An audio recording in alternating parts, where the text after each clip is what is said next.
Hello guys, welcome to my channel. In this video, I'm gonna show you how to recover deleted notes on iPhone. It is a fast and easy tutorial, so let's dive into it.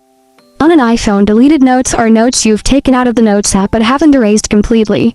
For a limited time, these notes are kept on your smartphone and can be restored in case you unintentionally erase them. So let's erase a note first. Open the Notes app from your home screen now. Here, press the icon in the lower right corner.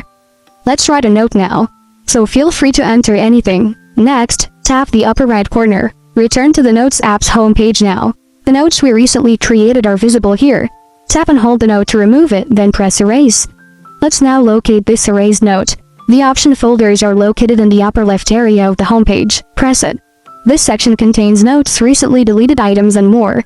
So select Recently Deleted from the menu. You may view the notes we just erased here. How do you get it back? Tap and hold the note to accomplish this. Click Move after that. Choose the location of the notes you wish to move here. I'll choose the notes. Now close the application and open it again. Here, press the notes. The note has finally been recovered. That is how to recover deleted notes on iPhone. Thank you for watching.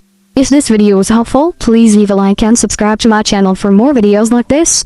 And click on that notification bell to never miss an update.